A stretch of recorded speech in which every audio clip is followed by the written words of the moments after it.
Welcome to Pet Sitter Confessional, an open and honest discussion about life as a pet sitter. Today, we're brought to you by our friends at Time to Pet and Pet Sitters International. This episode is eligible for one CEU from both NAPS and PSI, so listen to the episode, check out the link in the show notes to take the quiz, and submit the email that you get for that CEU. Managing the loss of a pet is never a good time in our lives, and it's especially made all the more difficult when we ourselves are pet professionals and we are dealing with the loss of clients' pets or those of our own. So how do we walk through grieving in a way and in an industry that doesn't give us a lot of time or space to do so? We're always very busy. There's a lot of things going on. So how do we make sure that we go through the grieving process in a healthy way while still meeting current obligations and making sure we balance that? Today, I'm really excited to have Joni Sullivan, Pet Loss Bereavement Specialist, owner of Joan of Arc Pet Sitting as well. And I had the pleasure of meeting her actually at the Pet Sitters International Conference. And so, Joni, I'm really excited to have you on to talk about this. For those who aren't familiar with you, could you please tell us a little bit more about yourself? Thanks, Collin. First of all, I would like to say thank you to you and your wife for having me. And also, thank you so much for this podcast. It has helped so many pet sitters, new pet sitters learning something, and us old timers learning something new. So we appreciate it, and thank you so much for that. I have been pet sitting for 27 years. I was one of the original ones with MapQuest, and there was no GPS. Oh my gosh, I took out a forest myself. There was no software. There were things like that. So now I have software, GPSs. It's wonderful. But I started out primarily as just overnight pet care. And now we've expanded to dog walking. I have a business partner now, and it's great. I'm doing it full time, whereas I used to not do it full time. Now, when did you start being involved with the work in pet loss, pet bereavement, and especially supporting other people with that? Well, it's funny because it hasn't been that long. It's been about a year or so. And I actually started because I didn't want to say an inappropriate thing. Like, I wanted to make sure that there are things that you can say and not say to anybody who has had loss. And when it comes to pets, it's also something else that you want to be careful what you say. So I did this to learn. And then recently I was with NAPS, and we were talking about it, and we said, hey, we should do something for, pet professionals. And this is a unique thing. We had a speaker who had come and talk about, these are the unique challenges you have. He's a veterinarian chaplain. I thought we should do this. And then we opened up another night for anybody. You don't have to be a NAPS member. And that would be like the fourth Wednesday of the month. You can log on and anybody can join and just can sit there, can speak, whatever they want. And we just wanted to create that space. And being that I'm a pet, bereavement specialist, I'm able to some people are comfortable and some aren't. And it's okay. Yeah. We just want to be there for them. That fear of saying the wrong thing, that really hits home. I mean, Megan and I have hosted some pet loss memorial events over the past couple of years. And yes. We love doing them. We started hosting those because we wanted to have space for our clients to be able to come and just recognize that.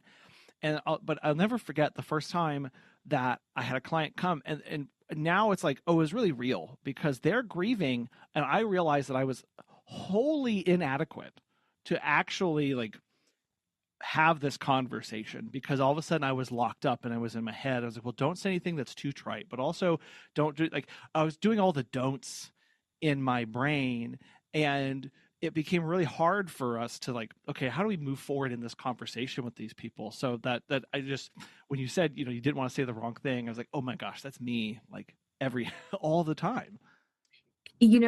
Everyone has that fear of not saying, and even though I've been trained, there are still times things are just going to fly out of my mouth. Yeah. There are times like my filter forgot to engage, or it's starting to close in. And one of the things that, here's a big one, when people say you did everything you could. people don't want to hear that Mm. because in the back of their head, since we don't know their financial situation, maybe there was something else. But it's, do my kids eat this week or do I save the dog? Yeah. That is the worst place to be. And even if that's not even the case, they would think like, well, I could have searched more. I could have. And it's like, no, it's okay. Euthanasia means good death. Mm. So you're giving your pet a good death, but it's so hard because you just fumble over yourself. Yep. And you end up questioning a lot of things, and I think it's especially, I would say, like a little bit more complicated for the grief of a pet professional. All right. So, what is that something that you see in your working with other pet professionals, and why do you think that's the case? It's going to be a long-winded answer. um, there's the part of the reason why I started the groups was that pet parents don't feel as though you're part of the pet's life. You are part of the pet's life, but it's almost like, I don't know, the mailman's a part of the pet's life. Mailman comes up to the door, dog barks, mailman leaves, and it's almost like that. They don't see what we put into these pets. And let's face it, even the ones we don't like, which sounds horrible because you're like, oh, that dog. But even that, you love them and you don't want to see anything bad. There's also the fact that we see anticipatory grief. Like we have the anticipatory grief because we're seeing the pet feeling and feeling. And sometimes the owners are they're blind and it's not their fault. Nobody wants to deal with the loss of a pet. Yeah. So we're watching this pet deteriorate. And part of us wants to say, you need to put the dog down, but we're not veterinarians. Yeah. We have to just say, what did the vet say? I've noticed that the dog is, and you have to be so careful, but we're watching a slow, painful death. And then there are times when you're like, oh, this is great. It's time for Fluffy and Max's yearly parents trip, and I get to stay with them overnight. And you show up and there's no Max. Yeah. And the owners never said, you text the owners, hey, haven't seen Max. Is everything okay? Oh yeah, Max passed away 4 months ago. Yeah. And again, it's like we're not a consideration.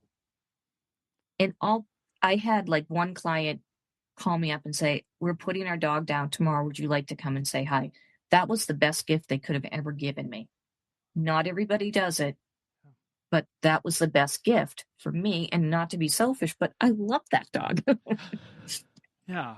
Well, what you're speaking to there is this distinction that I think it gets messed around with a lot of, am I a personal connection? Am I a professional service? Right? Like we don't see in other industries where, if like the car mechanic doesn't get a call to say, hey, I sold the Honda. You're not going to get to work on it anymore. Like that doesn't happen. It doesn't happen. And we like to think, oh my gosh, I'm here multiple times every month, or I stay here for 3 weeks at a time. Man, I'm really invested in this dog and in this home or this cat or guinea pig or whatever that is. And for the owner's perspective, you're providing a great service, but you're only there for a short period of that year, right? If you think about it, just like number of hours spent with dog, they value you. You're really important to them so they can do what they want. But you're right, they don't really see the other side of that connection. And so we kind of get cut off abruptly, and where it's just like, oh yeah, that's a thing that happened. And now we're sitting here kind of rocking going, but how do I move forward now? And that is so true because we have these emotions that we have to unpack and we can't put them anywhere. Like for instance, sometimes I say a loss of a pet is worse than the loss of a human. And I was explaining this to somebody one day, and I said, what happens is if someone passes away legally, you have to take care of taxes and probate court and then what to do with the body. And this, I know it all sounds sick, but do we have a funeral? Do we just have a wake? Do we, there's all these decisions you have to make because it's legal and you have to do it. When your cat dies in your arms, there's nothing legal except disposal of the body. And most people bring it to the vet. Some will get the cat cremated, whatever, but that's hard because there's no place to put that grief. If it's your own pet, this part, like, what do I do with this? When it's, a client's pet, it's so hard. I don't think many people would equate decisions and paperwork and working with other people as part of that grieving process. But when you said that we have no place to put it, I think that that's what that's speaking to. Of when you lose, when a human dies, you have immediate action steps and immediate things on your plate to do. Now, that can obviously, I feel like, could go unhealthy, where now I'm not going to recognize or deal with my emotions at all. But at least there's motion that I have in my life. Of there's just stuff for me to do.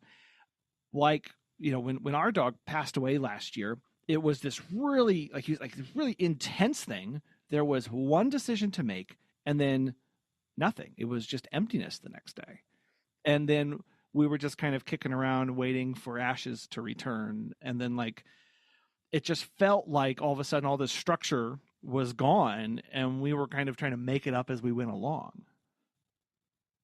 Absolutely. That is the hard part. You have to make the decision, or sometimes the decision is made for you than what you do. And it's crazy. And even when you get the ashes back, sometimes it's like, now what do I do? Like, what's my next step? And it's funny that you mention tasks or things to do.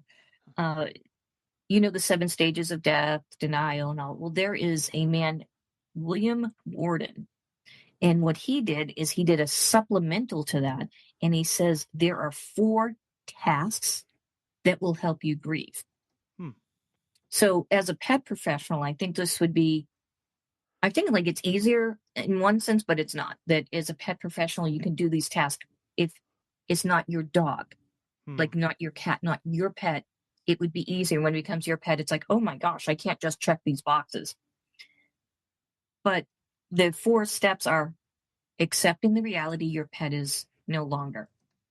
It's simple, but it's hard because when you go home, sometimes you hear their nails on the floor. You go to make dinner for them and you realize, I don't have to. Yeah. You have to take bowls away. So you remove things that was the pet's to, and then you're like, what do I, but it's hard to accept that reality. Then there's feeling the pain of the loss. Actually feel it. As we had said, when someone dies, there's this list of things we have to do, and you can push your grief away, which is delayed grieving. You don't want to do, you want to actually feel it and go, this actually hurts. Like, I think for me, I cry all the time when I lose a client. And my business partner, she's newer to this, so she does it. She does cry sometimes, but then she's just like, why are you crying over that one? I'm like, because I'm feeling it and I'm getting it out. And this is going to help me grieve. I'm just going to cry. It won't be pretty, but I'm going to cry. And then adjusting to an environment where the deceased pet is absent. You have to change your schedule. Like, when you think about it, when a pet is gone, you don't have to get up at 6 a.m. in the middle of a snowstorm to take the dog for a walk, or you don't have to wake up at 3 a.m. to put some kibble in for the kitty.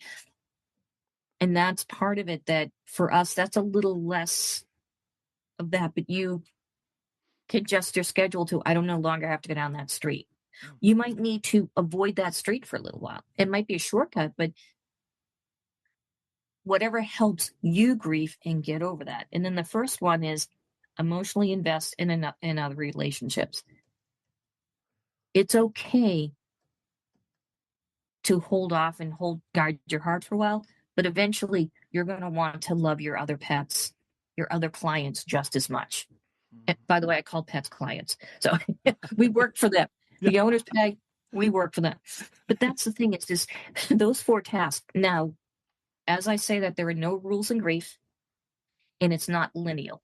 It's not like I do 1, 2, 3, 4. You might do 1, get to 3, and go back to 1. So there's no rules. You know, as you were talking there, especially when you hit the adjusting to the environment where the deceased pet is absent, no longer there, I was even thinking about a few of our clients, our human clients, who maybe had 2, 3, 4 pets in their home, Mm-hmm. and one passes away. I come in expecting to be, oh my gosh, this is going to be so busy, this is going to be chaotic, and they're not there.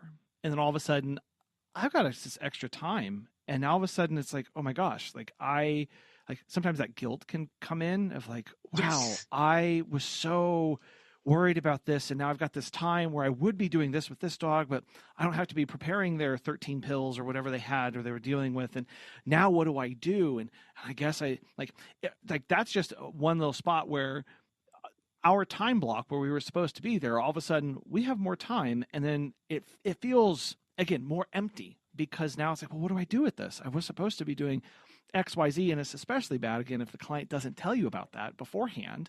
And Mm-hmm. or like you said, I have to then allow myself that last one of investing in other relationships, investing in others, because when we grieving, I know for me, it's, and we've had to walk through this process with our employees a couple times, and it's like, hey, we no longer have this client, but I want you to go out and give this other client a little bit of extra love that you would have had for this other one. Like, go spend some extra time here. Just go, maybe take a little bit longer at this next visit, and we're going to work through this, and being okay with that, because it's really easy to then kind of close off and just kind of be all of a sudden numb and go through the motions for everybody else, and Yes. instead of allowing ourselves to love them again. Absolutely. And there is a balance between sometimes you need to shut down for a bit. It's almost like putting a band-aid on your heart, but rip the band-aid off one day. Just be able to, it's okay to move on. Have you heard of Time to Pet? Dan from NYC Pooch has this to say. Time to Pet has been a total game changer for us. It's helped us streamline many aspects of our operation, from scheduling and communication to billing and customer management. We actually tested other pet sitting softwares in the past, but these other solutions were clunky and riddled with problems. Everything in Time to Pet has been so well thought out. It's intuitive, feature-rich, and it's always improving. If you're looking for new pet sitting software, give Time to Pet a try. Listeners of our show will save 50% off your first 3 months by visiting timetopet.com/confessional. Maybe walk us through some healthy ways that sitters can both acknowledge and process while still having to do everything else that we have to do. What they can, part of it is we're professionals and we're always trying to be stoic. We're always trying to be like, it's okay. I've got this. No worries. I'll take care of everything. It's okay. I actually cried in front of my client who I had for years when she said, please come over and say goodbye to the dog. I cried. We hugged. I don't think we've ever hugged since then because we're not that kind of relationship. Yeah. But we cried. And that's the thing. We have to give ourselves permission. And I have actually, I have a suggestion. I have a list here of things to do to help work through this.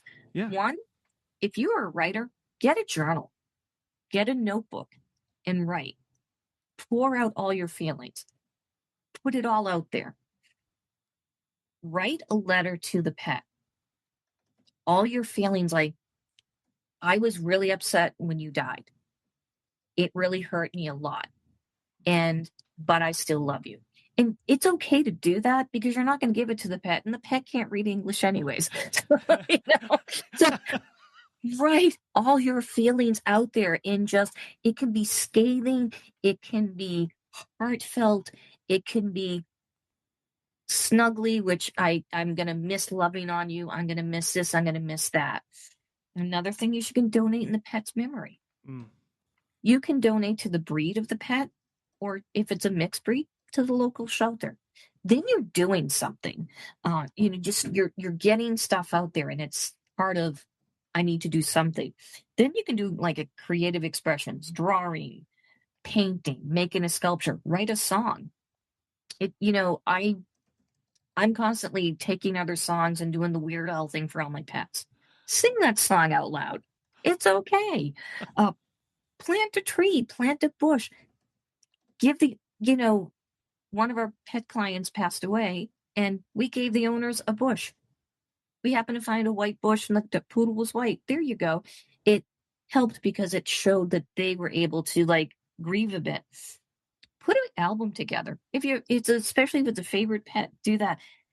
Another one is just sit with a cup of coffee or a smoothie and think about the funny stories. The time the dog ran into the screen door, the time, the dog did that thing, whatever it is. If it's possible, walk down the street where you used to walk. Talk with somebody about the happy memories. And then get together with other pet sitters once a year for a pet memorial. And part of that memorial is speak the name. Speak the pet's name. If you're by a pond, you can write on leaves the pets you've lost, put it in the water, and let it go. Read the Rainbow Bridge. But give yourself permission to cry, ugly cry, whatever. It's okay. You don't have to be a tough business owner 24 hours a day. Yeah. Especially whenever you do have those other people around you who Yes. Experience the same thing, even though they don't maybe also want to admit it. This year we had the pleasure at our Pet Loss Memorial event, we had a pleasure of having some vet techs from a local veterinary clinic out there. And of course, you talk about stoic people like veterinarians, vet techs, like they're not supposed to cry. And we got, I think, 4 lines into the Rainbow Bridge poem that we read, and it was done. It was over with. And because I don't think for them and for us as well, oftentimes we don't know what that's supposed to look like. And because we're so busy, feeling those emotions becomes a detriment, because don't you understand? I've got other stuff to do. I've got a phone call that I just missed. I've got to go to this thing. I've got to do this thing. If I cry, I know it's not going to stop. And so I just can't do that. And so part of the really hard part about this, Joni, is doing this with our kind of pet sitter insane schedules. Do you have any recommendations for how to mourn in an industry where time is one of the last things that we have in abundance? I know honestly, it's putting it in your self-care. We constantly hear about self-care because if we don't do it, it's not even burnout. It's going to be compassion fatigue. And the compassion fatigue is worse than burnout. If you go to burnout, you can go to another city and you'll be fine. Like you just move your job. But when you have compassion fatigue, you stop feeling. So and I know everyone's going to say, well, I don't have time for this. You don't not have time for this. This is one of those things where even if every 6 months, once a quarter, whatever, do it. Even if you get that phone call, you say thank you, you cry for a few minutes, and then put that on your self-care because you have to do it. You really have to grieve. Yeah. And that sounds kind of the structured grieving. I know for me, I kind of, I need to feel it from the heart, and I'm not going to put this on my calendar to grieve on Thursday. Right. But at the same time, if we don't put it somewhere, it's just never going to happen. And we end up just kind of covering over that and covering over that and covering over that. And I love the idea of having that self-care routine. Maybe it's just some questions that you ask yourself. Has a pet passed away in the last 30 days? When will I have a time to celebrate their memory, right? When will I be able to do that? When can I go do that? When can I take that moment? And I know sometimes it can be as simple as I'm just going to scroll through all my old reports that I did with them. And I'm going to, oh my goodness, I can't believe, do you remember that? It was 2 years ago to the day that they did XYZ, and look at this photo and look at this. And I know that's been very therapeutic for me, as well as our team members that we have, because we're kind of working through them with this of like, just spend some time going through the timeline and go look at some photos that we sent about them and just remember them that way. And that doesn't take 5 hours, right? That I'm really good at scrolling. I do it all the time on Facebook. Turns out, right? Right, exactly. But again, it's to say, hey, where can I go for these memories, and kind of finding those little moments that we have. You brought up a really good point that you do that for your employees. You can even schedule a once a quarter get together. Everyone goes to a coffee shop and you share memories. Oh. Now, sure, someone might lose it and start blubbering like a baby, but it's better that they do that than not feel later. Yeah. And I know it's hard, but it's so important to get this out, because again, when I had said sometimes it's pets are grieved harder than people, because people shut down that part of them. And then when they have that big balloon is big and big, you pop it. And sometimes the pet is that last pinhole that just pop. So it's better to just, and then you can also gauge where your employees are. The other thing is, if you have a local network, suggest to who's ever in charge, can we do at least once a year a pet memorial? Nothing crazy, just go read the Rainbow Bridge. As I had said, just speak their names out, and that's it. That, not that I'm trying to take it lightly, but it's so therapeutic for you and your employees. Yeah. And oftentimes we think, again, like, oh my goodness, this is going to be a big deal. I've got to get speakers. I'm going to have tables. I'm going to have all this stuff and these things. And I can say, for like, this is something that we try and do once a year for just our community and whatever. And it takes all of like 11 minutes. and that may seem like, oh, what a waste. Couldn't you do something bigger or better or whatever? But when I say that, everyone who shows up, we always say, hey, the right people will be there, whether it's 1 or whether it's 50. It's not about numbers. It's about this, just giving people some, what you walk away with is this just recognition of not being alone. And for many people, it has been, and it will be, the very first time that they have been given permission to do this, because they can't do it themselves. They're looking externally. And to be that for somebody, again, at the end of 11 minutes, this last time that we just did it, again, I was crying. Everybody cries. It's okay. It's okay. A lady came up and said, I just want to thank you because I'm able to breathe for the first time in 6 months. And you think about the things that other people carry around with themselves, including yourself. Of when did you have that moment to just breathe and allow emotions to come? Like, that's all we're talking about here. 11 minutes, 10 minutes. Like, that's all it is. And that's the thing, is if you can also make like reservations to a restaurant after, and people can speak and talk with each other. You don't have to do that. But it's a good thing. Just giving yourself space. And as I always say, the grieving process, it gets easier. Emphasis on the and not the ease. Because one day you wake up and you go, you don't have to think about breathing. You don't have to think about taking a shower. These are the things that you start doing. Yeah. And it's a slow process. Well, and things come up. Again, things are going to come out of nowhere that are going to trigger something. For clients' pets, like, you're going to be driving and you're going to look, and it's going to be the stop sign where Baxter would always stop and sniff and get caught up on the morning news. And it's going to hit one day. I know for us, we had an unexpected moment.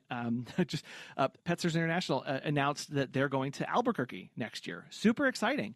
My wife and I got really sad because that was the first place we traveled with our dog the year that we got him.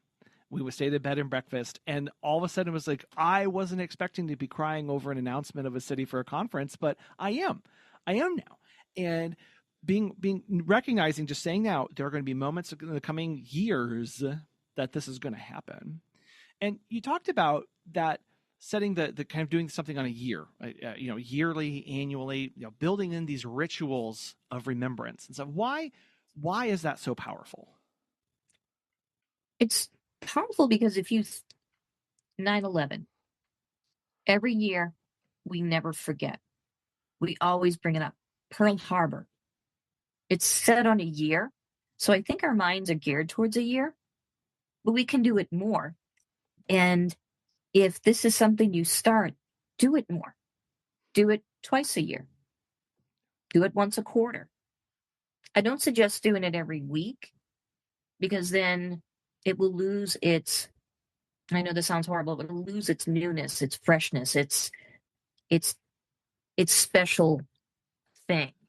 So if you do it like once a quarter, once a year, see how the first one goes. See how the second one goes. Because sometimes people will say, I really wish I could, but I can't. Like, fall's really bad for me. Can we do something in spring? And just pick spring and fall. Because we know summer and winters are just the worst. Yeah. I mean, unless you live in a place where there's no snow, you don't want to touch the winter.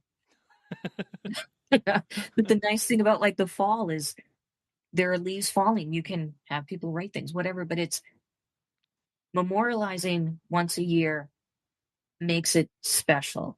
Yeah. Twice a year makes it special.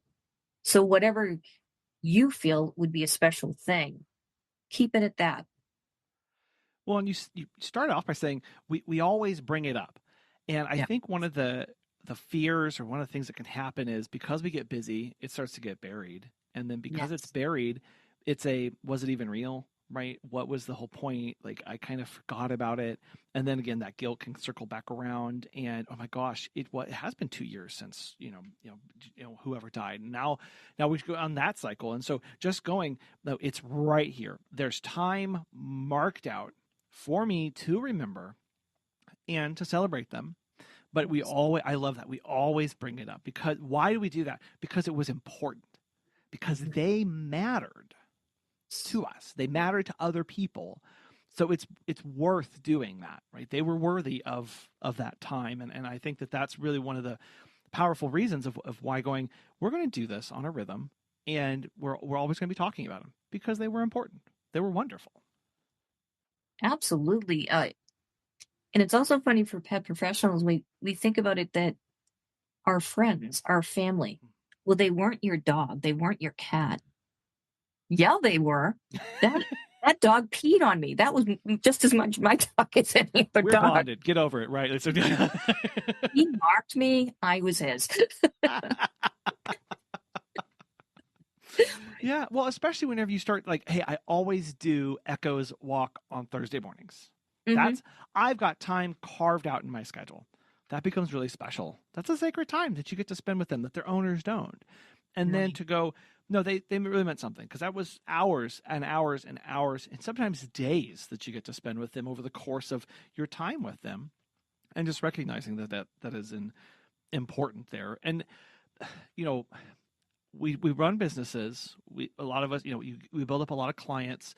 Sometimes there are those years where we get hit with pet death after loss after loss. How do we walk through those seasons? Those seasons are so hard. I went through a season like that not too long ago, and I had to pick myself up and do what I had to do. But then I would go home and crash. Sometimes it was I just needed to zone out and watch something stupid on TV. Sometimes I needed to read. Sometimes I needed to sit and remember. Sometimes I had to scroll through my pictures and go, oh my gosh, I can't believe he did that. And yes, you have to. The other thing is, you have to find what's going to help you. Because you scroll through pictures, and that's great. That's a good thing to do. Sometimes I try that, sometimes I don't. And then sometimes I have a client that I'm really good friends with. Sometimes we talk about her dog, her first dog, and we get to chat about it, and that's therapeutic for me, because she understood the relationship that we had, completely understood. And then sometimes it helps to talk to clients. If you're still, even if it's a business relationship, walk in. If you see them and go, how are you doing? that might open up a conversation for you to just chat, and it's going to be just as good for you as it is for them.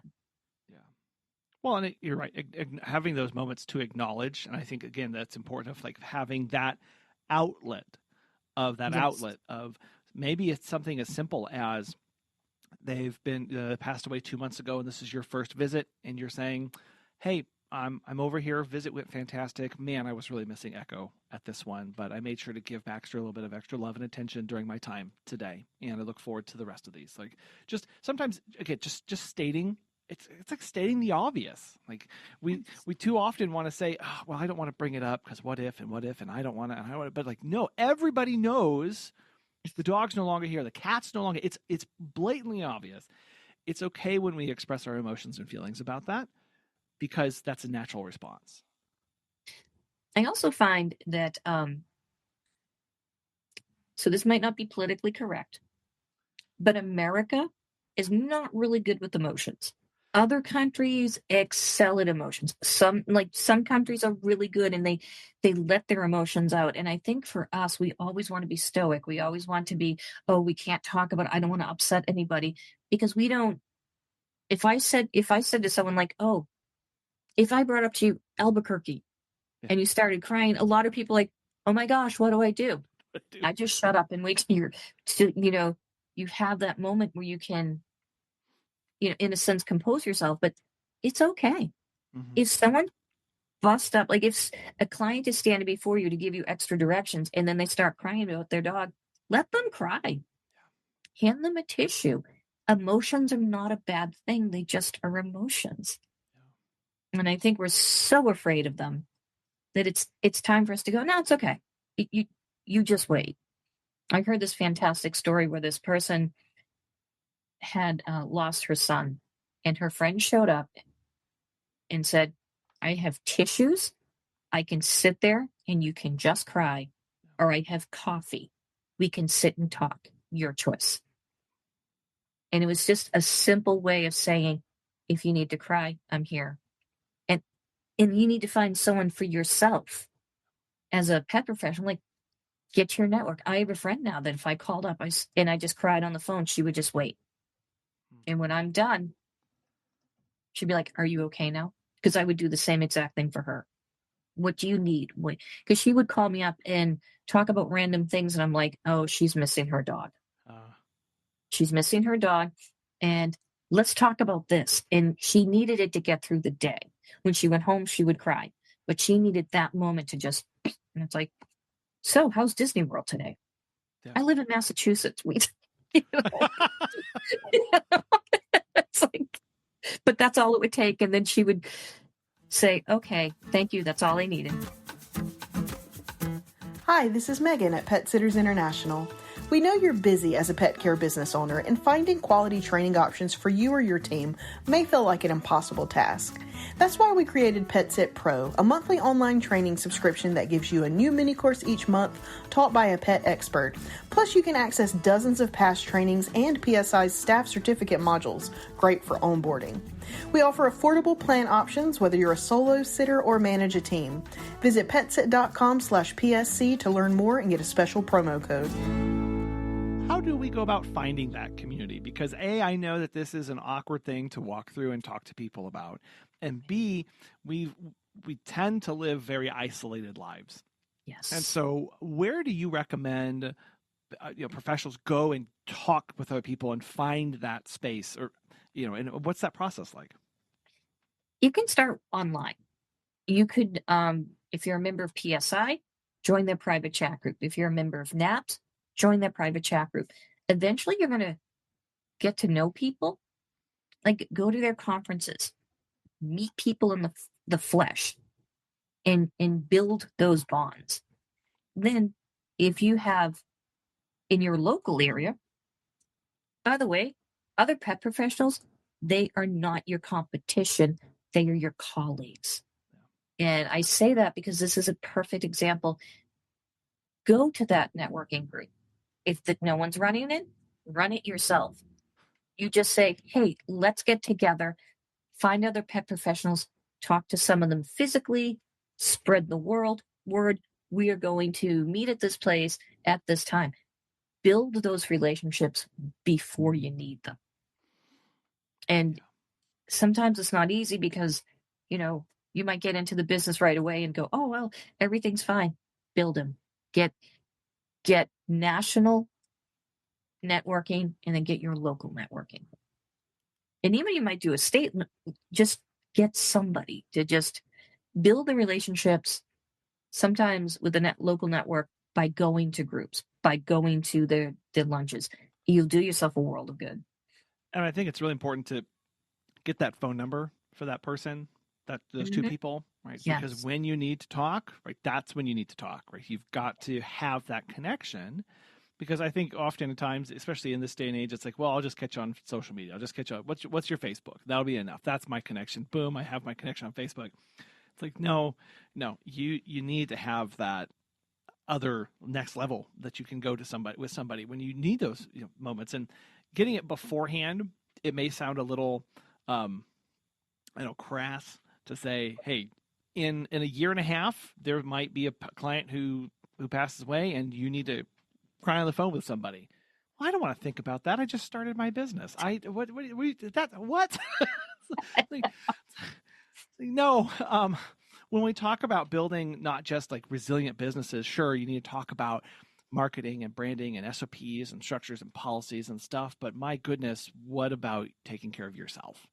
And Absolutely. What, as you mentioned earlier, Joni, like what is in that care routine that is going to help support you through both the good and the bad times? And is that robust? Because you can have all the SOPs written out in the world. You can have all the best tax accountants and CPAs, and you can have the team admin, you can have all that stuff, and not have the personal side taken care of, and still struggle, because you will. Absolutely. It's kind of like when cold and flu season happens. You're either ready for it or you're just going to fall apart. Have you been getting like a minimum of 7 hours sleep? Forget 8. Yeah. Have you gotten your 6 to 8 hours sleep? Yeah. Have you actually eaten a hot meal this month at all? Are you getting the water you need? Now, I found out that being hydrated, as long as it's not sugary, it's good to go. Your first cup of coffee is hydration. First cup. And anything after that, that's, it's building up those things. And again, the care. You should have like daily care, and then weekly, and then monthly. What, somebody's listening to this today, what's something that you would encourage them to do to better take care of themselves emotionally? I say they've got nothing that they're doing right now. They have no self-care routine. They've got nothing in place. What would something you recommend as a first step to them? Every one of us most likely had a previous life. And during our previous life, we did fun things. Our whole life wasn't wrapped around business. It was like, oh, I did this fun thing. I did hiking. I did biking. I did pottery. I did all these things. Don't stop. Like had time. I took a watercolor class. I don't even paint. I'm not even artistic, but I took it because it was fun. Someone else might do this beautiful painting. Set up a space in your living area. Set up your painting. Do whatever. If you want to do pottery, go someplace so you don't make a mess in the house. But, do something. Don't give up your hobbies. Read that book. Even if you read one page a night. And I understand certain times of the year it's going to be easier, but do it. Set up in your health, like your mental health, your physical health, and that's a huge thing. Do not think that your physical health has no play in mental health. You can handle things so much better when you've had enough sleep and proper food and hydrated. So that's huge. Have a hobby. And if you never had a hobby, find a hobby. Do something. Even if you go here, listen to jazz one night a week. Every other week. Do it. Yeah. Find something. And even if you spend like a whole year trying to figure it out, just do it. Yeah. It's okay. And that will take you out of everything for an hour. And that's my thing. Like, I escape with whatever. Like when I went to the painting class, I didn't think about business. Even though I went with my friend who's my client, didn't think about business. It was fun. It was great. And that's what you need to do, is something that's outside of business. Going to a SCORE webinar or get together night, that's not a good hobby. That's a hobby, but not for your mental health. Well, and that's because there are unhealthy things that people can start to slide into. I mean, what are some signs? Let's say we're in a group and we have friends around us, we have people around us. What are some signs, or maybe somebody's listening to this and they want to know, like, am I on a good trajectory right now? Like, what are signs where somebody may be suppressing grief or turning to those unhealthy mechanisms? One of the major things is, if that is your MO, then you are. Because that's how you handle things. I'm going to suppress this. It's understandable, but one day it's just not going to work. And when you're around pet care professionals, they get it. They totally get it. You don't have to suppress, oh, I lost this dog and it hurt. Yeah, they're going to be, oh gosh, I know, right? I showed up the other day and this guy, they get it. Allow yourself to feel. Another thing is, if you're on edge all the time, there's a good chance you're suppressing something. Like, I always know when I'm not dealing with something, I'm awful behind the wheel of a car. I mean, I'm in Boston anyway, so I'm awful behind the wheel of a car, but this is so much worse. I'm like, you're a mental midget. Get out of my way. Why are we driving so slow? It's 40 is the speed limit. You should be driving faster. If you're feeling angry all the time and frustrated, and these are things that you need to step back and get with your trusted friend and say, hey, I'm feeling a certain way. And hopefully your friend will say, well, what's going on? Let's go for coffee. Let's talk. Yeah. And then, and even if you have to go outside in your backyard and scream, do it. If that's the only relief you're going to get, do it. But if you constantly feel like screaming, that's another sign that you might not be. And another thing, if you are using recreational drugs and alcohol more than normal, just don't. Like, if you're feeling it, you may need to step back and say, I need to put the wine away for a little while until I'm back on track. I need to put whatever away for a little while until I'm back on track. If it takes you 3 months, it's better to take 3 months without alcohol than going down that road. Where, resources wise, Joni, what are some resources that you recommend for people to either have access to, have on their phone, or to be able to give out to people who they see struggling in these moments? I don't have many resources for the phone. There is one resource I would like to give, and it's a little extreme, but it may be helpful for you. It may be helpful for your clients. Is the National Suicide Prevention Hotline. And this is for the United States. It's 800-273-8255. Or you can dial 988. That is one resource that, if you're not sure where you're at and your head is really in a weird spot, call them. If that's not the right call, they'll give you another resource.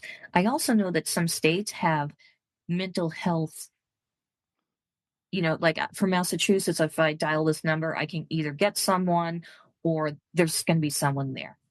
Another resource is even churches. Sometimes, that's like a pastor's job. And if the pastor isn't doing it, they may have someone on staff. And it doesn't matter. Synagogue, mosque, church, there's a resource. And I know, like you said, like this isn't a fun topic to talk about, and we've gone on this trajectory of, okay, a client's pet has passed away, and now we're talking about a suicide prevention and mental health hotline. Like, how did we get there? And I think it's just really important to notice that it's not the one time that things happen. It's the second and third and fourth, fifth, and I'm running a business, and I've got my personal life that I'm trying to keep together. And it's all the things that kind of come together along with this, that when we lack support, when we lack healthy outlets, when we start to struggle alone, that's why this is so important. That's why it's so important. And there's no shame in calling that number, because I think, again, it's important to note that you listening to this matter. You are important, and you're worth dialing 3 numbers on a phone. And that's why this is so important, is that you like, grief starts in one place and it can go all over if it's not monitored and kept along, in these healthy trajectories. And so I'm really, really glad that you brought up those resources, Joni, because it's not just for us, like you said, it's also for our clients too, because we're going to see them struggling. We're going to see them going through these stuff as well. And I know for us that if we see our clients struggle and we don't do anything, we don't want to live with that. You can give them the information, they can do with it what they will. But for us, you're right, there's so much pressure on us. We are thinking, oh, become a pet sitter, they said. It would be fun, they said. And it's not. It is, and it's not. Some days are the best days in the world, and then other days you have a dog eating mushrooms, you have another dog pulling you down the street, same day, and you have another dog that will not move because it's too hot, all these things. And those days, that's not the day you need to hear, hey, your favorite client, your favorite furry friend has passed. And it was a complete shock. That's hard. Yeah. And we do need to give ourselves permission. And the thing is, reaching out for help is one of the bravest things you can do. Yeah. It takes a lot of bravery to actually reach out. And I think that knowing that there are resources, there are people, there are connections is a great hope to have. And like you said, Joni, bringing those in and close to you as soon as possible and having them before you need it for yourself, for others, is just a wonderful gift that you can give to your future self as we look to go, I want to make sure I'm rock steady and I'm taken care of and people around me are. Let me have these things so that I'm ready to go. And it's a beautiful thing to have. And it's a wonderful thing, that a part of what we get to do as part of our job as we take care of ourselves and others. Joni, I know this is a very deep and it's a very big topic. And I know we just kind of covered the surface on a lot of this stuff. For those who want to get connected with you, have questions or follow along with stuff that you're doing, how best can they do that? You can reach me at info@Joan of Arc Pet Sitting, and the Arc is spelled ARK, as in Noah's Ark. So, that would be a really good way to reach out. Okay. And then my phone number will be on the bottom of that. You can, certainly call and we can connect. Yeah. I just want to be there for you. If anybody needs anything, please don't hesitate. And what days did you say that you were doing the calls with naps? What were those days? The naps one is the 4th Wednesday of every month, is just open to anybody. You don't have to be you can be a pet parent, you can be a pet professional, and you don't have to be a member of naps. We just open that up. And then the 2nd Wednesday of the month, but it's going to be once a quarter, is going to be for pet professionals.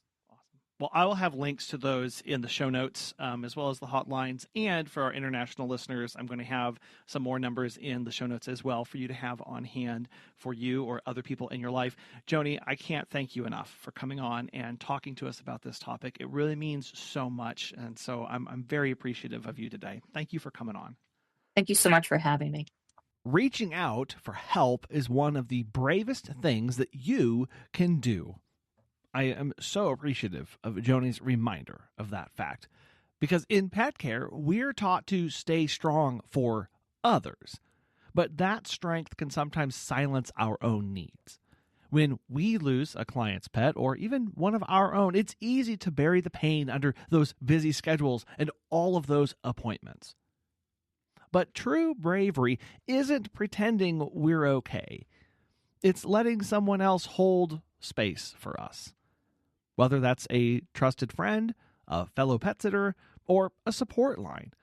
Reaching out means that you are choosing healing over isolation. You're not alone in this work, and you never have to be.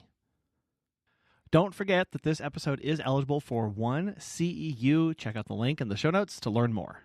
We want to thank today's sponsors, Time to Pet, and our friends at Pet Sitters International for making this show possible. And we really want to thank you so much for listening. We hope you have a wonderful rest of your day, and we'll be back again soon.